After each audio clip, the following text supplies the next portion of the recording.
Irmãos, eu quero falar desse tema hoje, despindo-se do velho homem e revestindo-se do novo. O Marco falou um pouco disso no final de semana passado, e eu queria falar também isso, e sobre as implicações que o novo nascimento tem feito nas nossas vidas. Ou seja, a partir do momento que nós verdadeiramente confessamos Jesus como nosso suficiente Salvador e Senhor, o que isso mudou? Ou será que não mudou? Então vamos falar sobre isso hoje e que o Espírito Santo nos abençoe e me use e prepare você, o teu coração, para que as verdades da palavra realmente façam efeito nos corações de vocês. Os irmãos as pessoas que nos ouvem também pela internet, que o Senhor abençoe a cada um de vocês. Eu quero aqui começar, o texto básico que eu vou falar é Colossenses 3, de 5 a 10. Eu vou usar vários textos, alguns textos grandes, mas para que eu tenha uma base e um contexto para poder explicar aquilo que eu quero transmitir nesta noite para vocês. Colossenses 3, de 5 a 10, diz assim: Fazei, pois, olha o imperativo, fazei, pois, morrer a vossa natureza terrena, prostituição, impureza, paixão lascívia, desejo maligno e avareza, que é idolatria. Por estas coisas é que vem a ira de Deus sobre os filhos da desobediência. Ora, nessas mesmas coisas andastes vós também noutro tempo, quando vivieis nelas. Agora, porém, despojai-vos igualmente de tudo isto: ira, indignação, maldade, maledicência, linguagem obscena do vosso falar. Não mintais uns para com os outros, uma vez que vos despistes do velho homem com os seus feitos e vos revestistes do novo homem que se refaz para o pleno conhecimento. Irmãos, o projeto de Deus é que todos os cristãos sejam semelhantes a Cristo. Este é o projeto de Deus. Ele nos diz isso em Romanos 8, 29, para que sejamos semelhantes a Cristo Jesus. E neste ponto, ser semelhante a Cristo Jesus não é ser fisicamente igual a Cristo Jesus, mas é semelhante ao amor, à prudência, ao tratamento, ao relacionamento com o Pai, a confiarmos no Senhor. Ser semelhante ao Senhor Jesus Cristo é ser tratado pelo Senhor nesse processo de santificação que nós estamos passando. Aí eu faço uma pergunta para vocês: quantas partes há na verdadeira conversão do homem? Numa verdadeira conversão do homem só há duas partes: a morte do velho homem e o novo nascimento. Duas partes: o velho e o novo. O velho homem que se corrompe para o pecado e o novo homem que tem prazer na santificação. Essas duas partes. Não há meio termo. Não há eu estou mais ou menos crente. Ou você é velho homem ou você é novo homem. Ou você continua nas obras de Adão ou você continua, ou você agora pratica as obras de Cristo. Ou nós nos despimos do velho e revestimos-nos do novo, ou nós continuamos vestidos com as vestiduras da carne, do pecado, a vestidura suja. Não me tome como bravo, nem pegando pesado, mas essa é a pura realidade. Ou nós andamos com Cristo, em cima do muro não existe. Quando Elias foi contestado, ele diz assim para aquele povo lá, o povo que não sabia se seguia Baal ou seguia Jesus Cristo, diz: se Baal é Deus, segue Baal. Se o Senhor é Deus, segue o Senhor. Mas sai de cima do muro, porque o muro é do diabo. Irmãos, a Bíblia é bastante enfática em dizer que o nosso velho homem foi crucificado com Cristo. O Marco falou hoje esse versículo, falou domingo passado, Romanos 6,6, que diz justamente isso, sabendo isto, vocês saibam disso, tenham certeza disso, isso é para conhecimento de vocês, que o nosso velho homem foi com Cristo crucificado, para que não sirvamos mais o pecado como escravo. Ou seja, tudo que era da velha natureza foi para a cruz, foi pregado na cruz. Todas as nossas práticas mundanas foi pregada na cruz, para que você que crê em Cristo Jesus não sirva mais o pecado como escravo. Eu vou repetir mais para frente, mas já vou adiantar, ninguém está falando aqui de perfeição. Ninguém está falando de que não há mais pecado. Eu estou falando de não servir mais o pecado como escravo. O velho homem que se refere, ele se refere a Adão. O velho homem refere-se a Adão e as pessoas representadas por ele. A vida em Adão é velha para o crente, porque elas foram unidas com Cristo. Aquele que tem o Senhor Jesus Cristo como teu Salvador e Senhor, as coisas velhas passaram, porque ele foi unido com Cristo. Consequentemente, eles não mais se identificam com Adão. Nós não temos mais prazer nas coisas de Adão. Essa identidade nossa com Adão, ela foi pregada na cruz. É isso que diz Romanos 6,6. Para que o corpo do pecado seja destruído e não sirvamos mais, ou não sirvamos o pecado como escravo. Ou seja, nós servíamos antigamente. Você e eu nascemos servindo o pecado como escravo. Só que hoje, que o Senhor Jesus Cristo converteu o meu e o seu coração, nós não servimos mais o pecado como escravo. Isso nos diz Colossenses 2, de 14 e 15, que é uma sequência desse texto que eu estou tentando falar, que diz assim, ó, tendo cancelado o escrito de dívida, que era contra nós e que constava de ordenanças, o qual nos era prejudicial, removeu-o inteiramente, encravando-o na cruz e despojando os principados e as potestades, publicamente os expôs ao desprezo, triunfando deles na cruz. Queridos, Jesus venceu já. Jesus venceu. Às vezes nós ficamos mais preocupados com o diabo do que servir o Senhor Jesus Cristo. Ele já venceu na cruz, ele já triunfou, ele cravou naquela cruz todos os principados e potestades e despojou e triunfou sobre eles. Ele cancelou o escrito de dívida que era contra nós e atuava como ordenança a nosso respeito. O Senhor Jesus cancelou, a dívida foi paga. A dívida foi paga, você não deve mais nada, eu não devo mais nada, porque o Senhor Jesus Cristo pagou essa dívida por nós. Com isso, cai por terra toda a presunção, prepotência e tudo mais que você queira colocar, de achar que eu e você conseguimos alguma coisa pelas nossas próprias forças. Não fui eu que cancelei o meu escrito de dívida. Ele foi cancelado por mim. Não foi você que venceu e triunfou sobre os principados e potestades. Foi Cristo que fez isso. Não foi você que conseguiu todas essas coisas. Foi Cristo que fez isso por nós. Toda a dívida foi paga por Cristo. Uma dívida impagável por nós. Impagável pelas nossas forças. Isso significa que em termos espirituais, nós já morremos para o mundo. Em termos espirituais, nós já morremos para a vida passada, para a vida mundana, para a vida pecaminosa. Por isso que eu disse no início que só há dois, o velho e o novo. O velho homem que se corrompe e o novo homem que se santifica.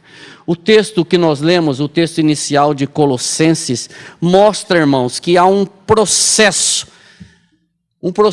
de santificação, um processo de renovação. Ele começa dizendo assim, ó, fazei, pois, morrer a vossa natureza terrena. É sem opção.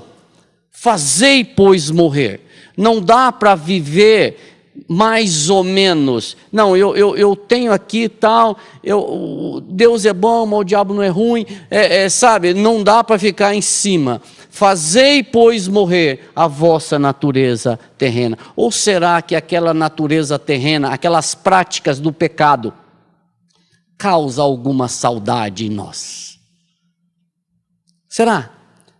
Eu tenho saudade da minha vida de pecado. Não, eu não tenho saudade da minha vida de pecado. A minha vida de pecado foi para a cruz.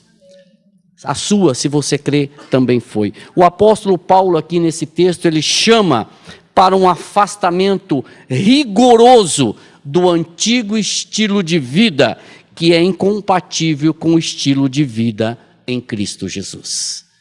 Ele chama para isso, para um rigoroso afastamento. Aqui cai por terra toda a libertinagem. Aqui cai por terra toda a intenção de continuar praticando as aberrações do pecado sob o manto da graça. Cai por terra toda a libertinagem. Não estou falando de liberdade, estou falando de libertinagem. Aquela posição de que já que eu estou na graça, então eu posso praticar tudo o que eu quiser. O Paulo diz, fazei, pois, morrer a vossa natureza terrena. Irmãos, e é interessante que Paulo faz duas relações de pecados nesse texto. Primeiro, no versículo 5, ele relaciona, ele lista 5 pecados, todos relacionados quatro relacionados à natureza sexual e o quinto relacionado à idolatria. Ele diz assim, fazei, pois, morrer a vossa natureza terrena. Aí vem os pecados, prostituição, impureza, paixão lascívia, desejo maligno e avareza, que é a idolatria. E logo no versículo 8, ele relaciona mais 5 pecados, todos relacionados a palavras abusivas ou iras. Ele diz assim, agora, porém, despojai-vos igualmente de tudo isso, ira, indignação, maldade, maledicência, linguagem obscena do vosso falar. Quando nós olhamos isso para a Bíblia, isso parece que está um pouco distante, mas quando isso pende para o nosso lado, aí fica um pouco complicado. Por que eu digo isso? Porque Paulo, ele está falando para aqueles irmãos assim, vocês praticavam isso. Outrora, isso era uma prática da vida de vocês. Estas coisas faziam parte da vida daqueles irmãos, antes deles serem convertidos a Cristo Jesus. E eu tenho quase certeza que se nós fizermos aqui uma retrospectiva da nossa vida, estas práticas faziam parte da nossa vida mundana também. Pelo menos da minha fazia. A maioria disso aqui era cotidiano, fazia parte da minha vida, eram práticas comuns da minha vida. E talvez de alguns irmãos que eu conheço aqui também eram. Nós praticávamos tudo isso daqui e ficávamos felizes, achando que estávamos por cima, achando que estávamos fazendo a melhor coisa que poderia ser feito. Estávamos abafando. Mas isso daqui era uma prática que se fazia, que Paulo estava dizendo, que vocês faziam isso antes de vocês serem transportados para o reino do Filho do amor. E isso da mesma forma que nós, Colossenses 1,13 diz isso. Ele nos libertou do império das trevas e nos transportou para o reino do Filho do seu amor. Presta atenção, ele nos libertou do império das trevas. Que império das trevas é esse? É estas práticas que ele estava falando um pouco mais para frente. E nos transportou para o reino do Filho do seu amor. Perceba aquilo que eu disse? Velho e novo, não tem meio termo. Irmãos, eu quero fazer fazer uso agora de Efésios capítulo 1, de 1 a 10. É um versículo, é um texto longo, mas ele vai nos retratar muito bem o que a gente está falando. Efésios 2, começa assim, ó. Ele vos deu vida, estando vós mortos nos vossos delitos e pecados, nos quais andastes outrora. Antigamente, Antes, vocês andavam deste jeito, segundo o curso deste mundo, segundo o príncipe da potestade do ar, do espírito que agora atua nos filhos da desobediência, entre os quais também todos nós andamos outrora. Paulo se inclui aqui. Ele praticava todas essas coisas, segundo as inclinações da nossa carne, fazendo a vontade da carne e dos pensamentos, e éramos por natureza filhos da ira, como também os demais. Você se inclui nessa? E aí vem o versículo 4. Mas Deus, se não fosse a mão de Deus, se não fosse a mão poderosa do Senhor, nós estaríamos lá, fazendo as mesmas coisas. Mas Deus, sendo rico em misericórdia, por causa do grande amor com que nos amou, e estando nós mortos em nossos delitos, nos deu vida juntamente com Cristo. Pela graça sois salvos, e juntamente com Ele nos ressuscitou e nos fez assentar nos lugares celestiais em Cristo Jesus, para mostrar nos séculos vindouros a suprema riqueza da sua graça, em bondade para conosco, em Cristo Jesus. Porque pela graça sois salvos, mediante a fé, e isso não vem de vós, é dom de Deus, e não das obras, para que ninguém se glorie, pois somos feituras dele, criados em Cristo Jesus para boas obras, as quais Deus de antemão preparou para que andássemos nelas. O texto ele é esclarecedor. Não precisa nem explicar. Você era um pecador miserável, ia para o inferno pelas tuas obras. E eu também. Mas Deus estendeu a mão e teve misericórdia de mim e teve misericórdia de você. Estas eram as práticas nossas antes. Você lembra o tema da mensagem? Despindo-se do velho homem, revestindo-se do novo. Estas eram as práticas antes. Mas Deus, que foi misericordioso, estendeu a mão e nos salvou. Não pelos nossos méritos, mas pelos méritos de Cristo. Pela graça dele, ele fez isso por cada um de nós. Irmãos, o estado natural da humanidade é mortos que andam.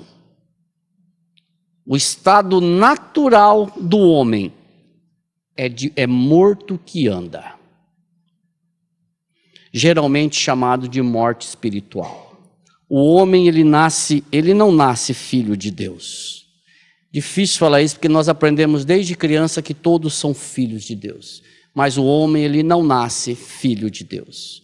Ele é feito filho de Deus. Aqueles que creem em Cristo Jesus como seu Salvador e Senhor. O homem nasce pecador. Eu e você nascemos pecadores, caminhando para o inferno. E se não fosse a misericórdia do Senhor, nós iríamos para o inferno. Com as nossas roupas sujas, achando que estava fazendo a melhor coisa do mundo. Eu quero ainda fazer a mesma base de pensamento, Paulo usa escrevendo aos irmãos de Gálatas. Ele diz assim, Paulo, apóstolo, não da parte de Gálatas 1, de 1 a 5. Paulo, apóstolo, não da parte de homens, nem por intermédio de homem algum, mas por Cristo Jesus e por Deus Pai, que o ressuscitou dentre os mortos. E todos os irmãos, meus companheiros, a igreja da Galácia. A graça a vós outros e paz, da parte de Deus nosso Pai e do Senhor Jesus Cristo, o qual... ou seja, Jesus Cristo, o qual se entregou a si mesmo pelos nossos pecados, para nos desarraigar, para nos tirar deste mundo perverso, segundo a vontade de nosso Deus e Pai, a quem seja a glória pelos séculos dos séculos. Amém. Ele se entregou a si mesmo para nos desarraigar, para nos puxar, para nos tirar, para arrancar deste mundo perverso. Porque se não fosse ele fazer isso, nós não teríamos condições de fazer isso sozinho. E mais um texto, para nós caminharmos para o fechamento. Quando Paulo escreve a carta dele à igreja de Corinto, no capítulo 6, ele menciona uma série de pecados que eram práticas comuns daqueles irmãos de Corinto. Irmãos, a igreja de Corinto era uma igreja que tinha todos os dons, mas era uma igreja extremamente problemática. Daqui a pouco nós vamos falar da ceia, e justamente para esta igreja que Paulo orienta como tem que ser a ceia, porque estava tendo uma certa bagunça ali na hora da ceia. E aqui também Paulo escreve para eles nesse mesmo ritmo. Ele diz assim, 1 Coríntios capítulo 6, de 9 a 11, ele diz assim, ou não sabeis que os injustos não herdarão o reino de Deus? 1 Coríntios 6, 9 a 11. Não vos enganeis, nem impuros, nem idólatras, nem adúlteros, nem avarentos, nem sodomitas, nem ladrões, nem roubadores herdarão o reino de Deus. Você se achou em algum desses aqui? Tais fostes alguns de vós, mas vós fostes lavados, mas fostes santificados, mas fostes justificados em o nome do Senhor Jesus e no Espírito de nosso Deus. Eu fico impressionado com a Bíblia. A Bíblia, ela não esconde a falha de ninguém. Paulo dizendo, vocês foram lavados, tá? Vocês foram santificados, justificados, mas vocês faziam isso aqui.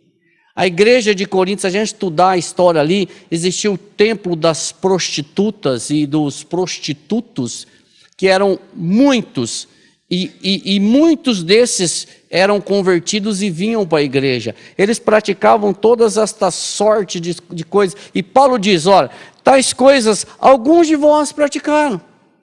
E quando a gente olha para a igreja hoje, a gente pode dizer a mesma coisa. De nós aqui, algumas dessas coisas nós praticamos no passado, mas nós fomos lavados. Nós somos santificados, nós somos justificados por amor. O Senhor fez isso por nós, por amor. Não porque nós merecíamos, deixa muito claro, mas por amor Ele fez isso. Graças a Deus que Ele fez isso. Irmãos, Paulo está dizendo que a persistência no erro seria uma evidência de que a fé que eles professavam era falsa. A imagem que nós temos de despir e vestir, para ficar mais claro, é tirar uma roupa mesmo. Pensa quando você chega em casa com uma roupa suja, toda cheia de lama, de barro, de sujeira, e você toma um banho, tira aquela roupa suja e veste uma roupa limpa, cheirosa, muito bem passada. Faço referência à minha esposa neste momento. É essa sensação, você tira aquela roupa suja e veste uma roupa limpa, cheirosa. A ilustração você pode pegar desse jeito. Quando nós despimos o velho homem, tiramos essa carga do pecado das nossas costas e nos revestimos do novo homem, o homem espiritual, o homem que tem outros prazeres, outras vontades, não tem aquela mesma vontade do passado. E o último texto grande que eu quero fazer, é Efésios 4, de 23 a 32. É um texto e eu vou caminhar já para o fechamento.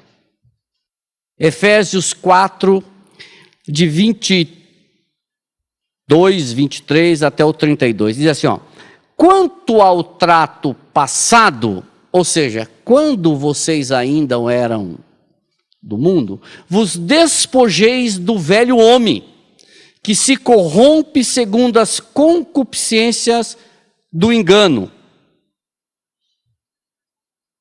e vos renoveis no espírito do vosso entendimento, e vos revistais do novo homem, criado segundo Deus, em justiça e retidão procedente da verdade. Vocês estão me acompanhando? Por isso, deixando a mentira, fale cada um a verdade com o seu próximo, porque somos membros uns dos outros. Irai-vos e não pequeis. Não se ponha o sol sobre a vossa ira, nem deis lugar ao diabo. Aquele que furtava, não furte mais. Antes trabalhe, fazendo com as próprias mãos o que é bom, para que tenha com que acudir ao necessitado. Não saia da vossa boca nenhuma palavra torpe ou suja, e sim unicamente o que for boa para edificação, conforme a necessidade, e assim transmita graça aos que ouvem. E não entristeçais o Espírito de Deus, no qual fostes selados para o dia da redenção. Longe de vós toda amargura, toda cólera e ira, e gritaria e blasfêmia, e bem assim toda malícia. Antes, sede uns para com os outros benigno, compassivo, perdoando-vos uns aos outros, como também Deus em Cristo vos perdoou. Precisa explicar, irmão? O velho homem deu espaço para o novo homem. A natureza pecaminosa foi para a cruz, foi pregada na cruz. Agora nós nos despimos daquela vestidura velha do pecado e nos vestimos da vestidura de santidade. Deixando os hábitos do velho homem e adotando os hábitos do novo homem. O homem nascido de novo, da nova criatura. Pois o amor de Cristo nos constrange, diz 2 Coríntios 5, 14 e 15. Julgando nós isto, um morreu por todos, logo todos morreram. E ele morreu por todos, para os que vivem, não vivam mais para si, mas para aquele que por ele morreu e ressuscitou. O Marco orou isso aqui hoje, antes do culto. Para os que vivam, não vivam mais para si. Ele citou Gálatas 2, 19 e 20. Já não sou eu mais quem vive, mas Cristo vive em mim. Estou crucificado com Cristo, diz 2, 19 de Gálatas. Aí eu digo para vocês, nós podemos fazer essa oração, irmãos?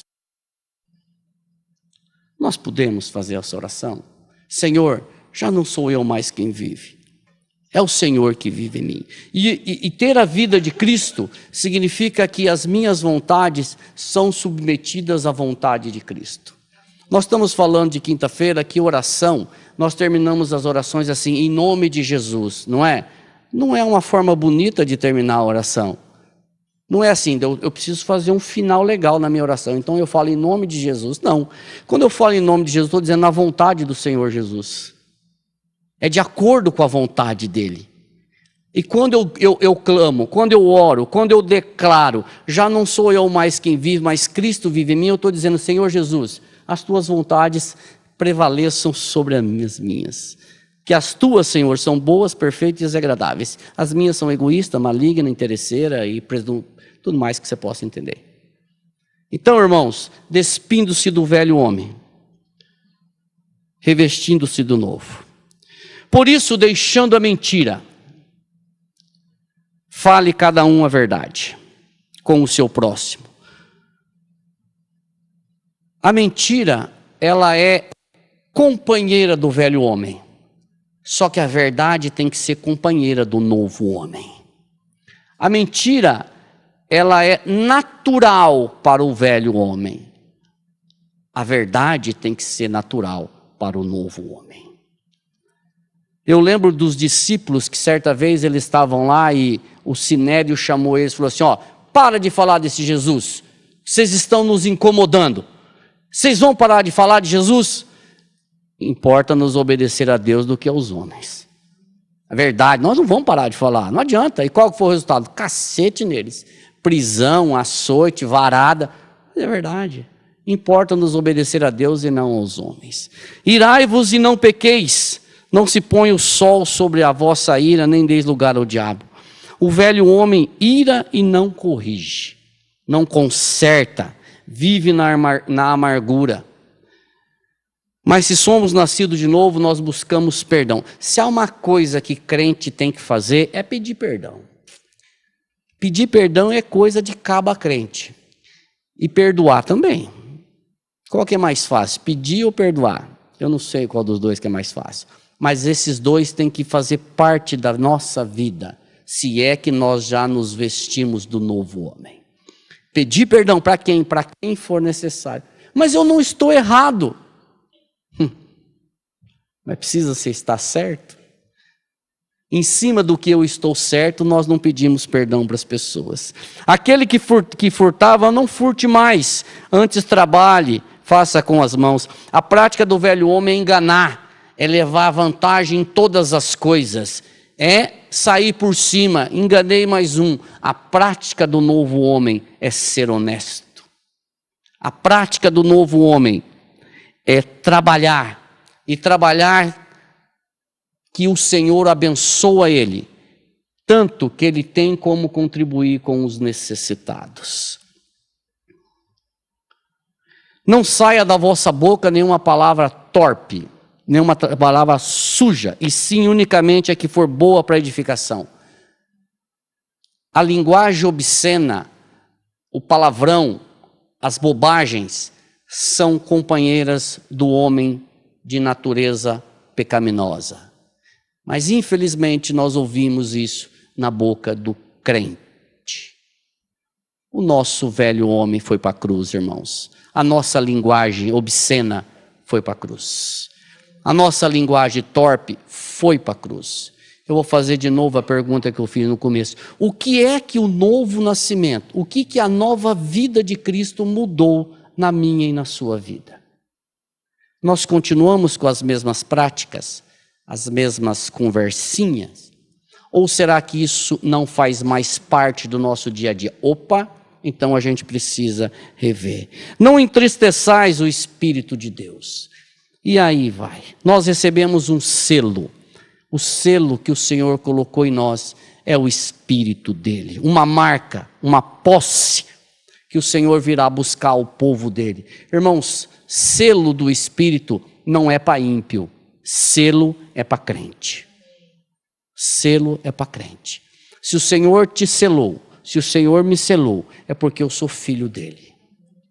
O selo do Espírito é para crente. É somente selo para nós. Longe de vós toda gritaria, toda cólera, toda blasfêmia, todas essas coisas. Longe. Quanto mais longe, melhor. Falai-vos uns aos outros com palavras moderadas, palavras bandas. Conhece pessoas, crentes, que você fala, eu vou conversar com aquela pessoa, porque ela sempre tem uma palavra moderada, uma palavra de edificação, uma palavra boa. Então, irmãos, eu quero terminar mesmo dizendo que o Senhor nos encha com o fruto do Espírito. Gálatas 5:22, ele diz assim, que o fruto do Espírito é mansidão, bondade, alegria, paz, longanimidade, benignidade, domínio próprio. Acho que falei todos. É o fruto do Espírito. Percebe que é o fruto do Espírito. Um pouquinho antes de Gálatas diz que as obras da carne são, mas o fruto do Espírito é. Porque é no singular, é Cristo, é Ele. Então que o Senhor nesta noite nos encha com o fruto do Espírito. Que o Senhor nos encha de vontade, que o Senhor incomode os nossos corações. Voltando um pouquinho, quando o Tiago escreve a carta dele, diz assim, ó, a volta do Senhor está breve. Tiago escreveu há 2000 anos. Só que a volta do Senhor está breve mesmo. É só ver o que estava acontecendo. Alguém disse que nós, que olhando para os Estados Unidos hoje, nós tínhamos que ir lá e pedir perdão para Sodoma e Gomorra, porque o que está acontecendo no mundo está pior que Sodoma e Gomorra. Os pecados antes de Noé. Então, irmãos, fiquem firmes. Eu sei que as perseguições, os desafios, eles são grandes, mas você foi revestido do novo homem. O teu velho homem foi para a cruz. Ah, mas, irmão, eu peco ainda, então bem-vindo, eu também peco, mas não tem que ser assim. O pecado, ele não tem que ser uma prática na nossa vida. O pecado na vida do cristão, ele é um acidente. Apesar de nós praticarmos esse acidente todos os dias. Mas, irmãos, se eu estiver falando uma bobagem, você levanta a mão e diz, você falou bobagem. Quando você peca, o Espírito Santo te incomoda. É verdade ou não é verdade? Você peca, o Espírito Santo fala assim, pisou na bola. O que você faz na hora? Verdade, Senhor. Não, peraí, Senhor. Não, você tem que ver porque... Não, é verdade, Senhor. Eu pequei, então o Senhor me perdoa em nome de Jesus Cristo. Nós erramos, só que o nosso velho homem... Nós erramos, mas nós não somos mais governados e comandados pelo pecado. Hoje o nosso Senhor é outro, é o Senhor Jesus Cristo. Amém? Deus abençoe vocês.